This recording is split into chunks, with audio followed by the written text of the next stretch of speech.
Hoan'izay rehetra mahalalan'Andriamanitra sady voantso no masina, ho aminareo ane riavana ny fahasoavana sy ny fiadanana amin'ny fahalalana tsaran'Andriamanitra ray sy Jesoa Kristy tompontsika. Amen. Asaina hitsangana ny fiangonana iraintsika zao ny hira fanaitanana azakazaka masina.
Anio alahady 12 Aogositra taona 2024, alahady faraika ambin'ny folo manaraka ny Trinité, alahady hiatrehantsika ny fanasan'ny Tompo.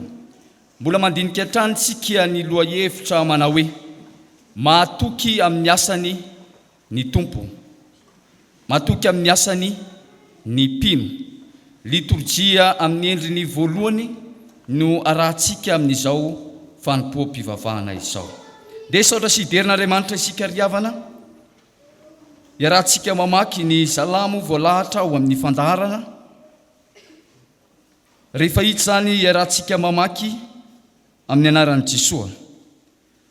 Anandratra anao aho ry Andriamanitra mpanjako, sy ankalaza ny anaranao mandrakizay tory.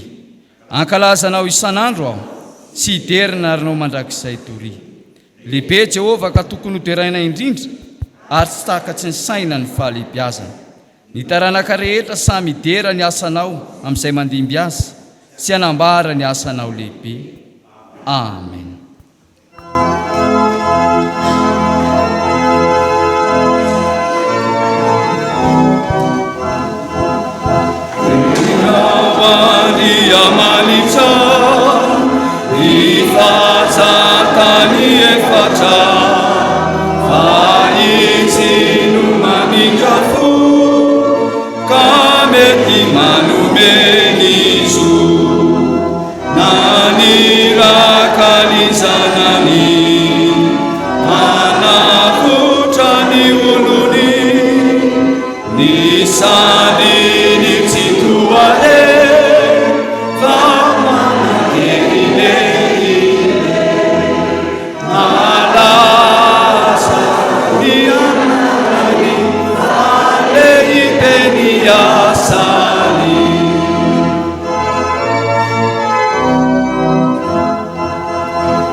Ivavaka isika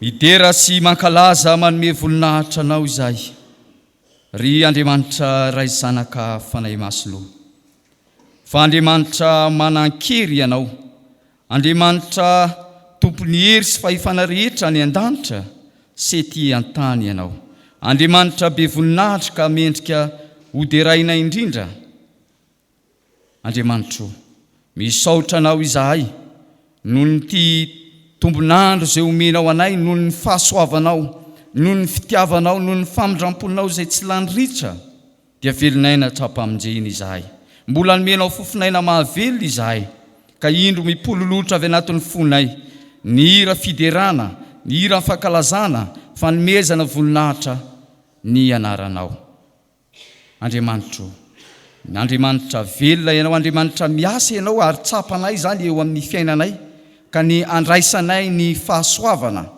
ary manavao mandrakariva ny fitiavanao ianao misaotra anao zay tompo fa mbola afaka manatrika ianao indray no tao amin'ny fanainao masina ka tonga hito amin'ny tempolinao masina hitady ny tavanao andre ny teny fiainana avy aminao koa masiny tompo ny fanompompavana zay ho tanterana eto ho anitra sy fanomezam-boninahitra ny anaranao ataovy ny fantoka ny tsirairay avy andraisanay ny teny fiainana avy aminao amin'ny alalan'ny mpanomponao amin'ny anaranao Jesosy Kristy no anaovana izany vavaka izany amen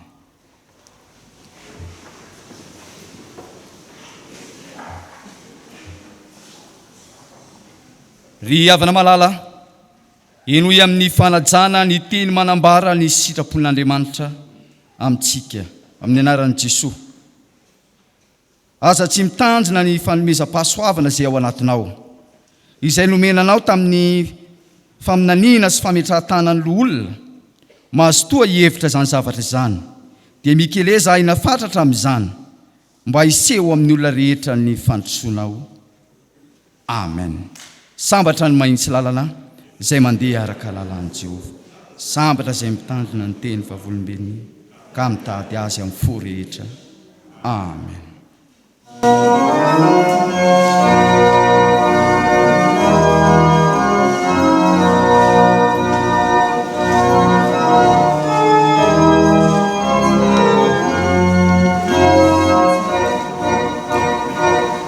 Vavolombelony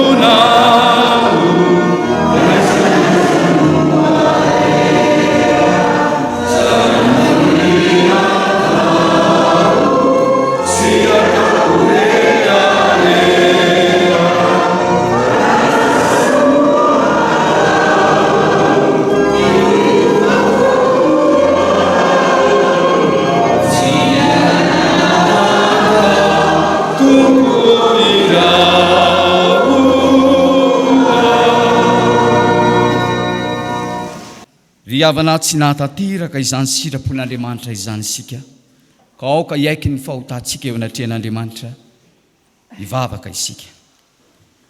Andriamanitro, nambaranao taminay teo ny sitraponao izay tianao iainanay ho ankatoavinay dia ny tandremanay ny fanomezam-pahasoavana izay nomenao anay tato anatinay ho ampiasanay amin'ny fanatanterahana ny asanao, mba hikelezanay aina fatratra amin'ny fanatanterahana ny fanompona izay efa nentsoanao anay. Indrisany Tompo, tsy mba niasa tsara izahay, tsy mba nanao asa tamin'ny fitiavana izahay, to nipetrapetra sy tsy natateraka izany asanao izany izahay, fa to variana miandriandro ary mialangalana amin'ny fanatanterahana ny asanao. Indrisy Tompo, matsiaro izay fa tsy tanteraka, matsiaro izay fa efa nanao ny ratsy teo anatrehanao, tsy nanaiky ny baikonao izahay dia nitorinay ny filazantsaranao. Tompo, mangataka aminao, mamelà ny elokay, mamondrafo aminay. Aza tsarovanao tsony Tompo ny fahotanay izay niandraandra eo anatrehanao, fa trerevo amin'ny fitiavanao sy ny famondramponao izahay. Amin'ny anaranao Jesosy Tomponay no anaovana izany vavaka izany. Amen.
Havana malala raiso amin'ny finoana sy amin'ny fanantenana eo mpitsangana ny teny famelan-keloka izay omeny Tompo atsika. Hoy ny soratra masina, matoky izao teny izao, fa raha miara-maty taminy isika dia hiara-belona aminy koa, raha miaritra isika dia hiara-manjaka aminy, raha manda azy isika izy kosa andahantsika, fa na dia tsy matoky aza isika dia mbola matoky ihany izy fa tsy mahazo mandany ny tenany. Amen. Ko ambara ry havana malala fa vovelany elokareo noho ny anaran'ny masina. Aleluia, miderany Tompo. Sambatra ny olona izay voavelany elony sy voasarina ny fahotana. Sambatra ny olona izay tsy sain'i Jehovah eloka ary tsy misy fitaka ny fanahany. Amen.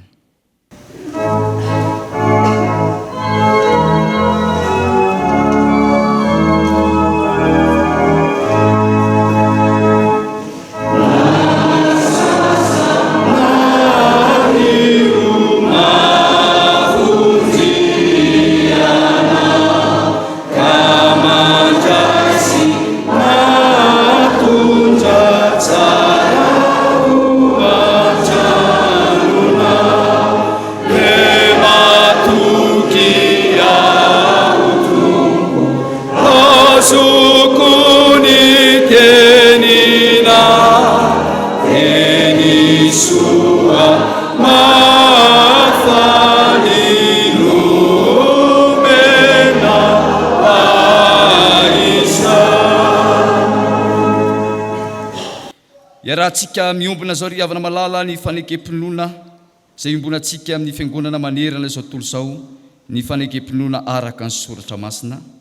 fanekipinoana fahatelo.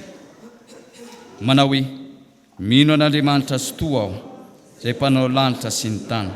Andriamanitra dia fanahy, Andriamanitra dia fitiavana, Andriamanitra dia manjaka tamin'ny talohan-drindra ka ho mandrakizay. Andriamanitra dia mampiseho ny fitiavana antsika, fa fony mbola mpanota isika dia maty hamonjy antsika Kristy. Mino an' Jesosy Kristy izanyilay tokana tompontsika aho. Tonga izy hitady tsy hamonjy ny very. Izy no lalana sy fahamarinana ary fiainana. Izy dia tsy miova omaly sanio ary mandrakizay. Mino ny fanahy masina aho. Izy manambara ny fanahintsika, fa zanak'Andriamanitra isika.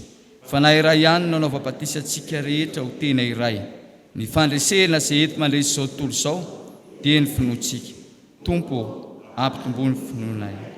Amen. Miarahaba ny ankizy tanora rehetra amin'ny anaran'i Jesosy ary manonona amin'ny fandehanan'ny Tompo ho aminareo. Mitsangana anao ny hira voalahatra ary tsy mipetraka ianareo raha tsy vita ny vavaka.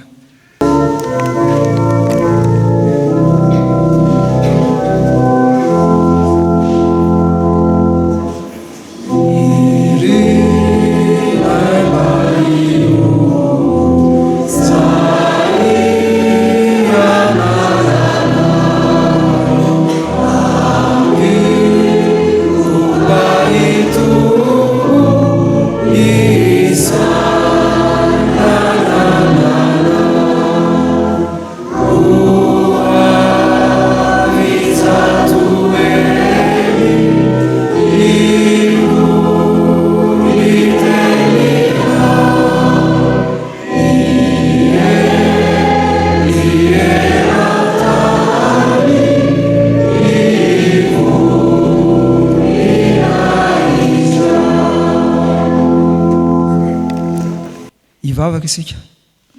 Ry Andriamanitra raizany an-danitro, misaotra anao zay amin'ny hanomezanao anay izao fotoana izao, henony ny teninao. Mangataka ny fanahinao masina izahay, ampianatra anay indray. Amin'ny anaran'i Jesosy.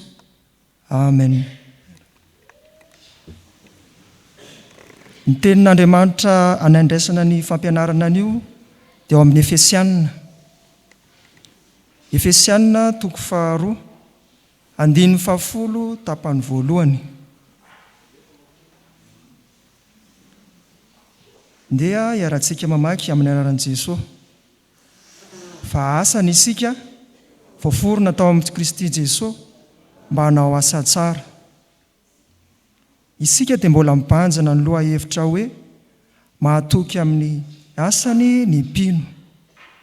Rankizy tanora, eritrereto ny findaizany voaka farany, na ny kinaharo fanatanjahantena tena tianao indrindra. Rehefa namboariny ireny zavatra ireny dia nisy ingénieur nandinika ny antsipriany rehetra mba tonga azy ho tsara indrindra sy havita ny asany. Fantatrao ve fa ianao koa dia toy izany? Tsarovy, tena sarobidy eo anatrehan'Andriamanitra ianao, satria Andriamanitra no namorona anao. Ny maizy ianao tsy miankina amin'ny isany j'aime azonao amin'ny Facebook na ny TikTok na ny mariky ny akanjo fitondranao na ny hevitry ny olona momba anao, fa sangana asan'Andriamanitra ianao. Fantatra koa ve fa ianao dia noforonina tao amin'ny Kristy Jesosy? Ny fiainantsika dia mety ho simba ny fahotana, fa rehefa mino an'i Jesosy ianao dia misy fahanavaozana lehibe mitranga ao anatintsika. Manome fo vaovao sy hery vaovao andresena ny ratsy izy. Fantatra koa ve fa ianao dia manana iraka manokana? Tsy natao velombelom-poana ianao. Misy asa tsara efa no manan'Andriamanitra ho tanterahanao. Tsy miandro lehibe ianao vao afaka manao izany. Atombohy anio izany amin'ny alalan'ny teny fampaherezana ho an'ny namana kivy, ny fankatoavana ny ray aman-dreny na ny fizarana fitiavan'Andriamanitra amin'ny manodidina. Ho fampiarana izany, ry ankizy tanora, sanga nasan'Andriamanitra ianao ary manana iraka ampiseho ny fahatsarany eto amin'izao tontolo izao. Efa nomanin'Andriamanitra ny mialoha ny ho avinao, fa ny anjaranao dia ny mandeha amin'izany am-pinoana ary maneho fa mahatoky ianao ka manao asa tsara araka izay nanirahana anao. Ndeha averintsika ho vakiana ny tenin'akanany afatra teo. Efesianina 2:10 tapany voalohany. Fa asany isika voavorona amin'ny Kristy Jesosy mba hanao asa tsara. Ho an'Andriamanitra rery ihany ny voninahitra. Amen. Hivavaka isika. Tompo, misaotra anao izay amin'ny hanomezanao anay afatra mampianatra anay fa sanga anasanao izahay. Irainao ampiseho ny fahatsaranao eto amin'izao tontolo izao. Ampio amin'ny fanainao masina izahay mba ho mahatoky amin'ny asa tsara mpanaovanao anay. Amin'ny anaran'i Jesosy zokinay. Amen.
Vavaka isika.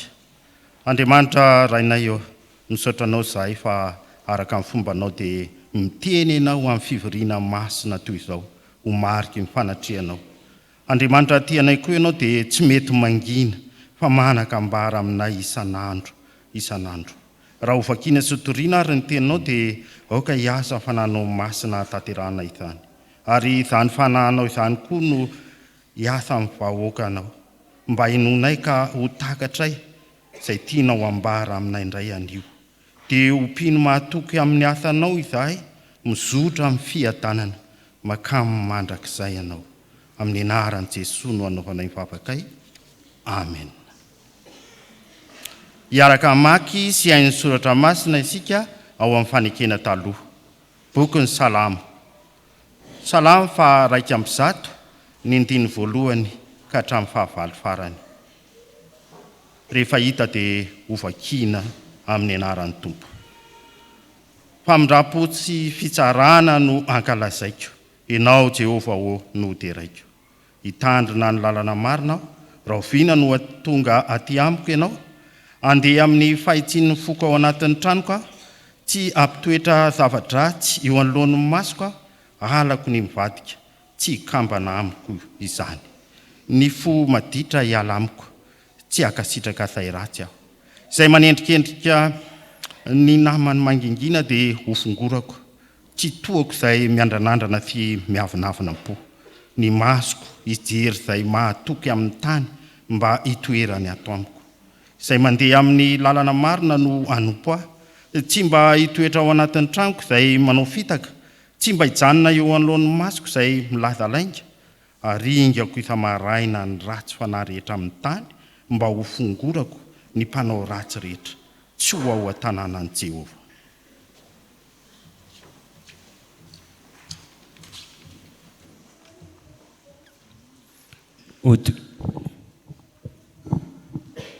Hotohizantsika ny famakiana ny soratra masina ao amin'ny fanekena vaovao.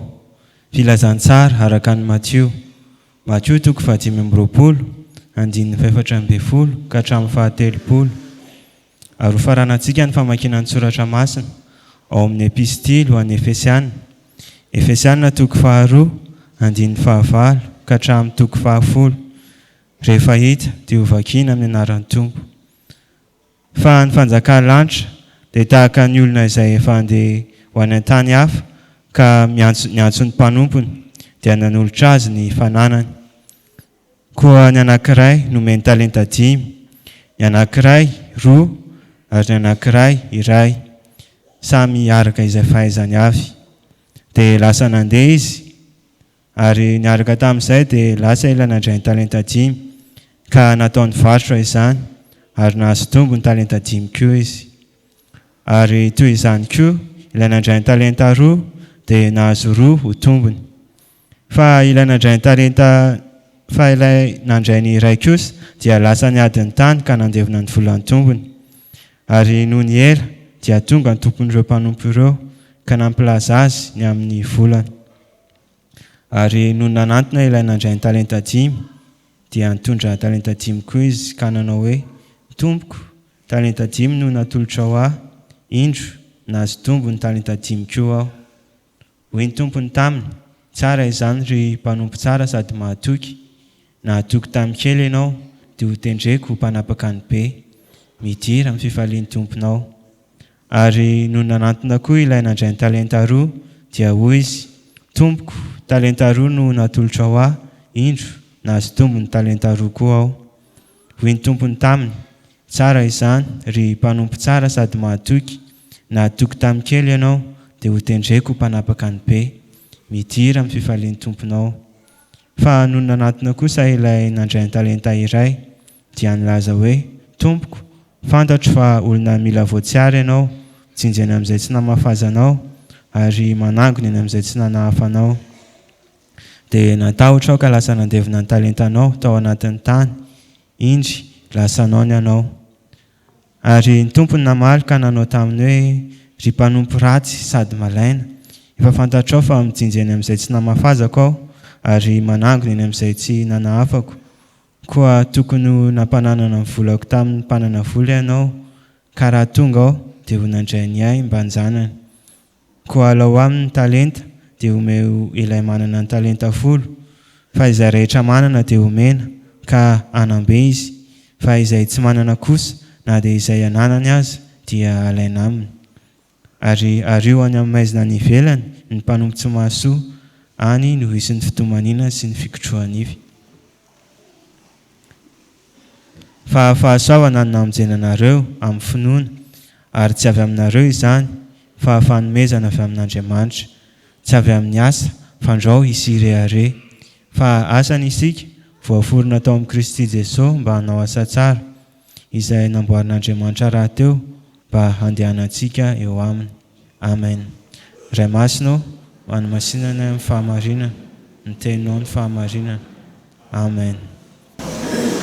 Amen.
faly tafomona amintsika amin'ity fampovavahana alady fahatelo atao anatin'ny volana aogositra ity ry havana ary manona indray ny fahasoavan'ny tompo amintsika tsiraray avy miaraba manokana anareo tonga mandalo eto amin'ny fiangonana no ny fotoam-pialany sasatra na zanaka ny fiangonana pelezana anareo na vahiny sendra mandalo ho aminareo ane ny fiadanana ny fanahy masina mbola hitarika atsika trany tahak'izay fa nitariany atsika hatrany ampiandohana ny boky ny Efesiana toko 2:10 arak'izay fa novakina tao no angalatsika ny afatr'Andriamanitra amin'ity alahady ity.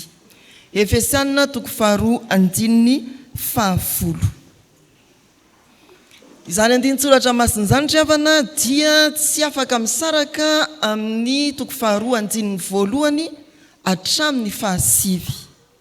Voalaza mazava ao ny elanelana misy amin'ny fahiny sy ny ankehitriny ny mpino. Elanelany fahasoavan'Andriamanitra nanavitra, namonjy ary nanova sy nanome fiainana vaovao, fomba fiaina vaovao. Manomboka ary amin'ny 1 dia voalaza voamarika zany amin'ny hoe fony mbola maty ny fahadisoanareo sy ny fahotanareo. Ianareo dia efa novelominy. Eo amin'ny 9 teo amareo nitondrantsika rehetra tena koa fahiny tamin'ny filany nofontsika ka nanaovantsika ny dany nofo sy ny saina araka ny toetsika dia zanaky ny fahatezerana toy ny sasany koa isika. Any amin'ny 10 na dia fony mbola maty ny fahadisoana azy sika dia nahavelona antsika niaraka tamin'i Kristy fahasoavana namonjena anareo.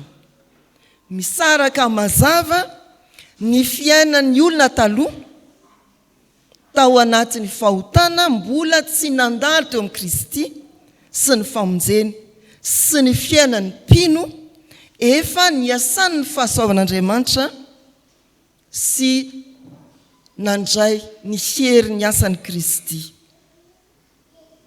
Ry havana malala rehetra amin'ny tompo mahatoky amin'ny asany ny mpino. Efa lasa ny tany aloha fony mbola maty ny fahadisoanareo, fahiny ianareo dia zanaky ny fahatezerana koa. Izay resahana eto zany dia ireo olona efa nandalo ny fanovana tao amin'ny Kristy, ny famoronana tao amin'ny Kristy araka ny voalaza eto amin'ny 10 manao hoe amin'ny anaran'i Jesosy fa asantsika voaforona tao amin'ny Kristy Jesosy mba hanao asa tsara izay namboarin'Andriamanitra rahateo mba andehanantsika eo aminy. Mahatoky amin'ny asan'ny mpino. Voalohany tadidio fa tsy toton'olona intsony ianao.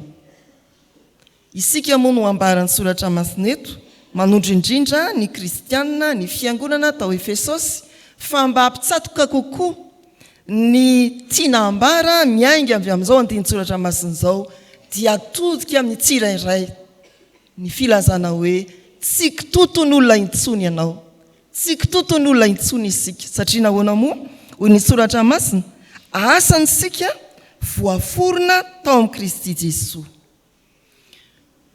Makao amin'ny Korintiana 2:5-7 sika izay hainy maro tsenjery manao hoe amin'ny anaran'ny tompo raha misy olona ao amin'ny Kristy dia olom-baovao izy, efa lasa ny zavatra taloha indreo tonga vaovao ireo. Manamafy izay tiany soratra masina ambara io andiny soratra masina tsahivana tamintsika io Korintiana 2:5-7. Tsy toton'olona intsony ianao, tena niova ve ianao, tena efa afaka milaza ny fony mbola mpanota ve ianao, ankehitriny efa noamarinina, efa olona voamarina, afaka milaza fa fahiny ve ianao, zanaky ny fahatezerana, ankehitriny zanaka mahafaly an'Andriamanitra. Mahafinaritra ny manamarika olona hoe ity olona ity dia tahak'izao taloha, ankehitriny efa tsy zany intsony izy. Mamparely kosa ny mahita olona hoe io olona io firy taona nandraisana fanasan'ny tompo, firy taona nanompoany teo amin'ny fiangonana mizara fanompona manokana nametrahan-tanana fa toa tsy miova mihitsy izy. mampieritreritra izany ry havana marina amintsika fiangonana vena hoe asan'ny tompo isika voaforona atao amin'ny Kristy Jesosy so mbola kitoton'olona ianao ity soratra masina ity dia mampatsiahy fa tsy tokony ho izany intsony isika ary tsy maintsy olona mahatoky satria noforonina tao amin'ny Kristy Jesosy efa tena voaforona tao amin'ny Kristy Jesosy ve ianao efa tena olom-baovao ve ianao efa tena niova lasa ve ny zavatra taloha indreo tonga vaovao ireo tsy olom-pona intsony ianao hoe olom-pona koa amin'ny soratra masina dia tenena indraindray toy ny hoe jiolahy-mboto tenena indraindray toy ny hoe jiolahy tsy manana trano raikitra olona tadiavina fanetry be ny firenena tsy izany ry havana olona pino ary mitady olona toy izany Andriamanitra mitady olona mahatoky tsy kitoton'olona intsony Andriamanitra mitady izy fa tsy nahita ary dia nanamboatra sy namorona tao amin'ny Jesosy Kristy ry havana manala rehetra amin'ny tompo eo no miainga ny mahamahatoky atsika pino eo amin'izay fanekenao olom-baovao voaforona ao amin'ny Kristy izay zavatra faharoa izay atsika raisina avy amin'ity andin'ity dia ny hoe raha tsy kitoton'olona intsony isika dia tadidio fa hiasa no antony namoronana anao hoy ny soratra masina voaforona tao amin'ny Kristy Jesosy mba hanao asa tsara hiasa no antony namoronana anao tsy kitoton'olona intsony ianao ary hiasa no antony namoronana anao tsy antoko ny fanomezana famonjena hoy ny fampianarana manomboka eny amin'ny toko 2:1 hatrany amin'ny toko 5 tsy antoko azona famonjena ny asa fa kosa marika ny maha olom-bovonjy famantarana fampino ianao dia satria miasa ianao manomboka dia amin'ny fiangonana amin'ny fanompona samihafa ary eny amin'ny sehatra ny fiarahamonina amin'ny andraikitra mety tananao ampitika indrindra ka hatramin'izay vaventy indrindra ndea ovakitsika ny Jakoba toko 2:4 hatrany ny 7 izay tsy haitsenjery moa dia manasa antsika ry havana nokatrany baibolitsika ao amin'izany Jakoba toko 2:4 hatrany ny 7 zany anamaria ny mpanoratra fa tena famantarana ny mahampino antsika ny asa izay ilo fosatsika tsy azo lazaina hoe mino ny olona rehefa tsy miasa izy ndea hovakiana amin'ny anaran'i Jesosy zany manao hoe inona moa ny soa azo rahalahako raha misy milaza fa manam-pinoana izy nefa tsy manana asa ny finoana va mahavonjy azy raha misy rahalahy na anabavy tsy manan-kitafy sady tsy manan-kohanina isan'andro ka misy aminareo manao aminy hoe mandehana amin'ny fiadanana mamindro mivokisa kanefa tsy omenareo azy tsinona izay tandrify ho an'ny tenany inona moa ny soa azo amin'izany ary mba toy izany koa ny finoana raha tsy misy asa dia maty mihitsy raha mbola toizantsika hatrany amin'ny 20 dia manazava kokoa ny filazana hoe mariky ny fisian'ny finoana ao anatintsika ny asa noforonona tao amin'ny Kristy Jesosy isika mba hiasa ny antom-pisiany ny olom-baovao ny antom-pisiany olona izay afaka tamin'ny fatorany fahotany zany dia ny etsiketsika hiasa fa tsy atoritory ampandriana na hidabodaboka na fialan-tsasatra andro na tsy fialan-tsasatra rehefa fialan-tsasatra tonga amin'ny tenin'ny malagasy hoe maninona moa hitaonaketsa zany hoe ovay kely le fanao isan'andro hoe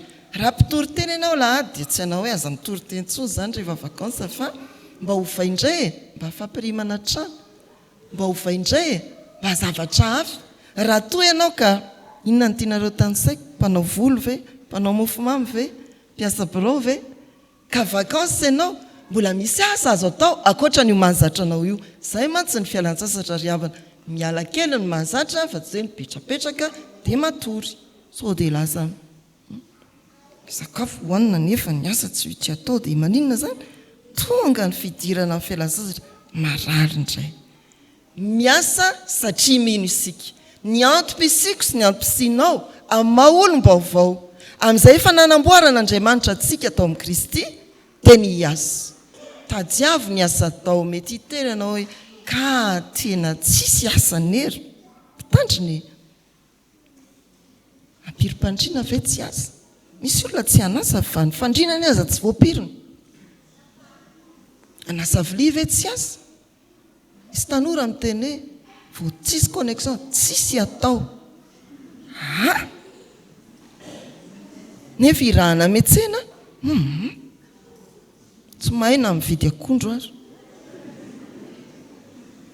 ny mariky ny mahampino dia ny asa ataontsika ry havana malala rehetra amin'ny tompo hiasa no antony amoronana antsika mahavariana ny mahita lehilahy mipetrapetraka eny amin'ny tamboho eny amoron-dalana mahavariana ny vehivavy mahita vehivavy mijorojoro eny amoron-dalana mitovy ve ny asa ataony sasa mipetrapetraka ny sasa mijorojoro mahafinaritra ny mahita ray-mpianakaviana mitaiza zaza ary ireny mpianakaviana kofokofoka miasa ary tena mahafinaritra ny hoe indreo misy olona ao atokantrano ao amin'ny toeram-piasana tsy misy na dia iray aza mipetrapetraka fa samy manatanteraka araka ny talentany avy ny asa tokony ho tanterahany tsy misy kambetenda ny kristianina hoy Paul mamely mafy ny kristianina tany Kreta raha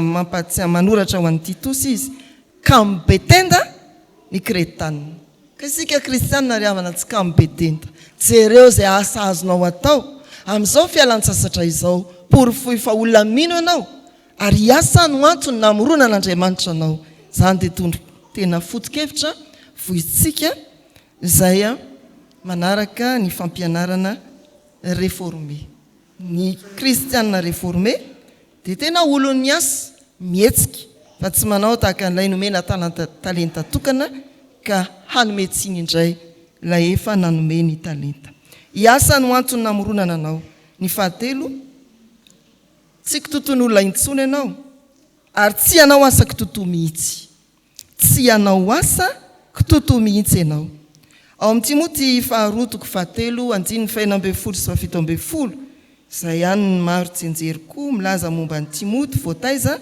araka ny soratra masina dia te hampianatra antsika fiangonana ny hoe ny olo ny soratra masina dia tsy mba manao asa kitoto tezaina hanao asa tsara ary manao asa tsara Timoty 2:7-17 izao ny voasoratra amin'ny anaran'i Jesosy izay soratra rehetra nomeny tsindrimandrin'Andriamanitra dia mahasoa fampianarana ho fandresen-dahatra ho fanitsiany izay diso ho fitaizana amin'ny fahamarinana mba ho tanteraka ny olon'Andriamanitra ho vonina tsara ho amin'ny asa tsara rehetra ny olo ny soratra masina ry havana dia olo ny asa ary miasa tsara porofoy eo amin'ny fiainanao fa olo ny soratra masina ianao manomboka aty amin'ny fiangonana ary any amin'ny biraonao ny asa rehetra ataonao dia asan'ny olona mavitrika ary asa tsara ireo fomba fiteny eny amin'ny fiarahamonina dia ahitana taratra hoe indraindray isika malagasy dia manamoramora ny zavatra tsy tanteraka araka ny tokony ho izy ohatra ny hoe manao zavatra tsy mora mihinan-datsaka aza misy vary zay moa izy sa mihinam-bary aza misy loka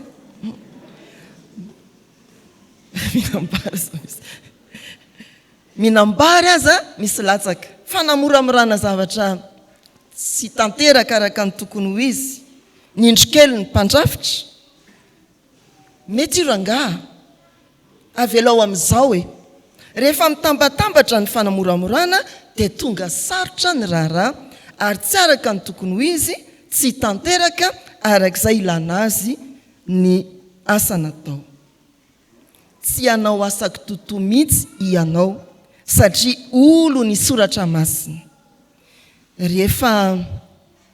rehefa mandeha ny faharinan'izao tontolo izao isaky ny misy teny ambaran'Andriamanitra averina foana amintsika fiangonana zany fa manan-kery io tenin'Andriamanitra io dia mivoatra ary tonga amin'ny fahatsarana ny asan'Andriamanitra torak'izany koa isika izay noforonon'Andriamanitra atao amin'i Kristy Jesosy anao asa tsara. Rehefa raisinao ny teny dia mampahavitrika anao izany ary mahatonga anao hiasa tsy anao kitoto. Ry havana malala rehetra amin'ny tompo, samy manana ny fomba fanaovany mofo akondro angambisika. Alao izay ny atao ohatra. Fa rehefa ny matianina no manao an'io dia mandeha amin'ny lanjany lafarinina, mandeha amin'ny lanjany ny siramamy, mandeha amin'ny lanjany izay kojakoja ilaina. Ino natao ohatra? Fa ny tena matianina dia voankaja isaky ny miligrama sy grama io. Ary aza atao toy izany anie ny fanaovana zavatra ara-teknika, manamboatra basy ianao fa somary mihoatra kely ny fatran'izao na izao. Asa angamba izay faran'ilay basy. Izany ilay hoe tsy kitoto. Manomboka any amin'ny fampianarana. Any amin'ny fampiarana ny fianarana izay norantovina. Tsisy kitoto. Izay ny kristianina miasa ry havana. Satria tsy kitoton'olona izy. Ary noforonona anao asa tsara dia tsy anao asa kitoto mihitsy amin'ny fiainany. Ireo rehetrareo, raha ravina araka ity Efesiana 2:1-2 ity dia fahasoavana avokoa. Mampahirantsika ny filazan'ny tapany farany amin'izao andininy izao manao hoe izay namboarin'Andriamanitra raha teo mba handehanantsika eo aminy. Efa voavoatra n'Andriamanitra mialoha ny fiovampontsika, ny tanantsika mandray ny asa, ny saintsika mieritreritra ny atao, ary ahatonga antsika mpanao asa tsara. Izay ilay fahasoavana. Tsy hoe namonjy fotsiny Andriamanitra dia nanala anao tao amin'ny fahotana, fa namonjy Andriamanitra ary nanala anao tao amin'ny firaviravezan-tanana, mety tao amin'ny akamoana, ary manangana anao ho olona vaovao, miasa ary miasa tsy manao kitoto. Tsy toy ilay nandray talenta tokana ianao, fa toy ilay nandray talenta firy. Ampitombo iavoroeny ny asanao manomboka izao. Azany hoe 30 andro fanjava raiky tsy a. Pino isika asa ho fampino ianao, mamakivaky ny andro iasana, mamakivaky ny andro mpanompoana, mandra-piavin'ny tompo. Amen. Ndery havana iombona amin'ny vavaka isika. Andriamanitra misaotra anao izahay ny amin'ny hafatra mamy izay nampitondranao ny mpanomponao, izay mampianatra anay ary mampafantatra sy mampatsiahy anay ny asa mpamonjena izay nataonao teto amin'izao tontolo izao tamin'ny alalan'i Jesosy Kristy. Ary noho izany asa mpamonjena izany dia olona tsy kitoton'olona tsony izahay noho ny asanao, noho ny fahasoavanao. Efa olom-baovao izahay, efa naharinao tao amin'i Jesosy Kristy izahay, tafaray tamin'i Jesosy izahay. Tsy ny fahinay tsony no afantaran'olona anay, fa olona vaovao ao aminao Jesosy izahay. Ary ny antony namoronanao anay dia ny mba hiasanay tsara, tsy hanaovanay asa kitoto tsony, fa ho araka ny soratra masina, satria olona ny soratra masina izahay. Nampianarinao teo izahay Andriamanitra tao anatin'izany hafatra izany, fa marika maha olom-boavonjy anay ny asa izay nankiny Jesosy taminay. Ary ny finoana izay nomenao anay Andriamanitra no manosika anay manatateraka izany asa izany. Ndreto izay avy nandrezany sitraponao izany, manaiky izahay ho tariny ny fanainao masina, ka hanatateraka ny asanao, ataonay amin'ny fahatsarana izany asa izany, satria ianao mitady lenta amin'ny asa izay ataonay. Ka ny fanomezam-pahasoavana rehetra izay efa nomenao anay dia tsy hoentinay any amin'izao tontolo izao ny tena ilofosanay anaovana izany asa fampiasana fanomezam-pahasoavana izany, fa any amin'ny fanataterana ny asanao. Manaiky izay Tompo, anatateraka izany sitraponao izany. ndreto ary izay Andriamanitro. Avy nandre izany sitraponao izany ary miompoa mampanahy mivavaka izay Andriamanitro. Ho an'ny kristianina rehetra ato anatin'izao fitandremana izao, na ny manatsiketo na ny atokantrano na ny amin'ny toerana fanaovana fialan-sasatra, misy amin'izy ireo azony tsy fahasalamana, tenao ny Tompo no angatahana ikasika azy ireo, anome hery, anome tanjaka, anome fahasalamana ho azy ireo, ary mivavaka izay ho Andriamanitro. Eto amin'ny firenenay, ny fiarana-monina misy anay, ho anjakan'ny fandriam-pahalemana, anjakan'ny filaminana, enao ilay Andriamanitry ny filaminana, Andriamanitry ny fiadanana ny irinay hitoetra eto amin'ny firenenay. Mivavaka izay Andriamanitro. Ny kristianina izay manatanteraka tafika masina, enao ny fananakinanay ny dian'izy ireo, ny asa izay tanterahan'izy ireo, enao ny mialoha lalana, ny fanainao masina miara hiasa aminy, ary ataona olona maro ho anao Jesosy Kristy. Ary mivavaka izay Andriamanitro ho an'ireo mpianakavin'ny finoana izay azo pahoriana. Ao anatin'izany dia mafy tokoa ary mitanondrika ny olona manalona amin'ny fahafatesana. Nefa ianao Jesosy Kristy no tompon'ny teny farany, no ampahery sy ampionina ireo fianakavinay izay mandalo izany fahoriana izany. Ka ampafantatra azy fa ianao Jesosy Kristy ilay efa nandresin'ny fahafatesana no fanantenana ho azy ireo. Ary mivavaka izay Andriamanitro. Ny fiainan'ny kristianina tsirairay avy, ny asa fivelomany dia kina eo am-pelantananao.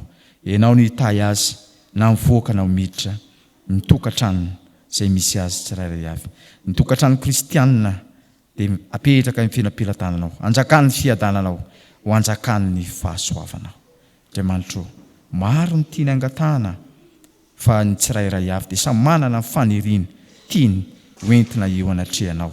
Ary akambanay ary Tompo izany vavaka izany, amin'ny vavaka tsara nampianarina ho anay manao hoe: Rainay izay ny an-danitra, ho masina ny nanarina, ho tonga ny fanjakanao, atao ny sitraponao ety an-tany tahaka ny an-danitra. Meo anay an'io izay anasa azo anay, ary mamelany elokay tahaka naminay izy, ary izay mitondra anay amin'ny fakapanahy, manafana amin'ny ratsy, anao ny fanjakana sy ny hery, ary ny voninahitra mandrakizay. Amen. Iraintsika riavana ny hira ao anatin'ny fandarana mialon'ny anomezany ray aman-dreny mpitandrina ny tso-drano amintsika.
Raisony tso-drano izay tonona sy atolotra amin'ny anaran'ny Tompo.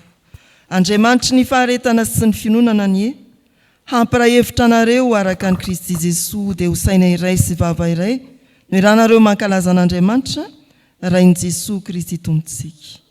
Matoky izay niantso anareo, izy no hanefa izany. Amen.